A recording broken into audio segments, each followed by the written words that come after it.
America और Britain ने दक्षिण चीन सागर में तैनात किए 3 विमान वाहक पोत। ताइवान क्षेत्र में बढ़े तनाव के बीच फ्रांसीसी सीनेटर एलन रिचर्ड की अगुवाई में एक समूह ताइवानी राष्ट्रपति साई इंग वेन समेत देश के आर्थिक व स्वास्थ्य अधिकारियों और मुख्य भूमि मामलों की परिषद के साथ बैठक करेगा।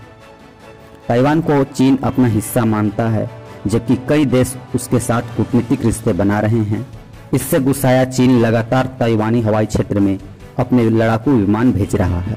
जंगी विमानों के इस प्रदर्शन के बाद बुधवार को फ्रांसीसी सीनेटरों का एक समूह 5 दिनी यात्रा पर ताइवान पहुंचा है, जबकि अमेरिका व ब्रिटेन ने दक्षिण चीन सागर में फिलीपींस के पास अपने 3 विमान वाहक पोत तैनात कर दिए हैं। ताइवान क्षेत्र में बढ़े तनाव के बीच फ्रांसीसी सीनेटर एलन रिचर्ड की अगुवाई में एक समूह ताइवानी राष्ट्रपति साई इंग वेन समेत देश के आर्थिक व स्वास्थ्य अधिकारियों और मुख्य भूमि मामलों के परिषद के साथ बैठक करेगा। फ्रांस के पूर्व रक्षा मंत्री रिचर्ड इससे पहले 2015 व 2018 में ताइवान का आधिकारिक दौरा कर चुके हैं। उस वक्त फ्रांस में चीन का राजदूत लू साय ने फरवरी में चेतावनी पत्र भेजकर रिचर्ड को दौरा रद्द करने को कहा था। चीन ने मौजूदा दौरे पर भी सख्त आपत्ति जताई है, क्योंकि इससे यह संदेश जा रहा है कि ताइवान के स्वशासित क्षेत्र में जहां जाने के लिए चीनी मंजूरी जरूरी नहीं। इस बीच चीन द्वारा ताइवान हवाई क्षेत्र में 4 दिन में सैकड़ों जंगी विमान भेजने के बाद ब्रिटेन और अमेरिका ने दक्षिण चीन सागर में 3 विमान वाहक पोत तैनात कर संदेश दिया है कि वे किसी भी हालात से निपटने को तैयार हैं। चीन ने ताइवान में साल भर में 600 से ज्यादा भेजा जंगी विमान।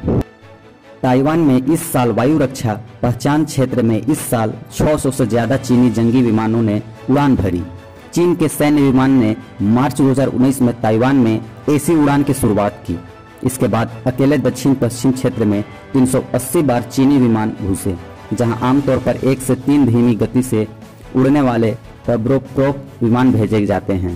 ताइवान के रक्षा मंत्री चिऊ क्यून चेंग ने कहा कि चीनी विमान की रिकॉर्ड संख्या को देखते हुए यह ताइवान पिछले 40 साल में सबसे खराब दौर में है। इससे हथियार खर्च पैकेज को प्रोत्साहन मिलेगा। उन्होंने एक अतिरिक्त सैन्य खर्च की समीक्षा करने वाली संसदीय समिति से कहा कि मेरे मंत्रालय संभालने के बाद यह तनाव का अब तक का सबसे गंभीर दौरा है और इसके लिए रक्षा खर्च बढ़ाना होगा। ब्रिटेन और अमेरिका का विमान वाहक पोत फिलीपींस सागर के पास करेगा युद्धाभ्यास। चीन के खतरे को देखते हुए अमेरिका के 2 और ब्रिटेन के एक नया एयरक्राफ्ट विमान वाहक पोत खतरनाक मिसाइलों से लैस डिस्ट्रॉयर के साथ युद्धाभ्यास कर रहे हैं। विशेषज्ञों का कहना है कि चीन भले ही डराने के लिए जंगी विमान ताइवान के पास भेज रहा है, लेकिन अभी ड्रैगन के हमले का खतरा नहीं है। उन्होंने कहा कि ताइवान को लेकर चीन बड़ी चाल चल रहा है और आगे भी वह इस स्वशासित द्वीप पर दबाव बनाता रहेगा। चीनी अफसरों से स्विट्जरलैंड में मिलेंगे अमेरिकी NSA। राष्ट्रपति जो बाइडेन के राष्ट्रीय सुरक्षा सलाहकार NSA जैक सुलिवन को चीन के विदेश नीति सलाहकार यांग चिएची के साथ वार्ता के लिए स्विट्जरलैंड भेजे जा रहे हैं। दोनों देश के बीच ताइवान और व्यापार सहित कई मुद्दे पर मतभेद हैं। ज्यूरिख में होने वाली यह बैठक पिछले माह चीनी राष्ट्रपति शी जिनपिंग और बाइडेन के बीच फोन पर हुई चर्चा के बाद हो रही है। इससे पहले अमेरिका ने ताइवान क्षेत्र में चीनी गतिविधियों का उकसाने वाली करार दिया था। तो उम्मीद है चीन और ताइवान के बीच के तनाव को लेकर ब्रिटेन और अमेरिका के द्वारा दक्षिण चीन सागर में तैनात किए गए विमान वाहक पोत के बारे में आपको समझ में आ गया होगा।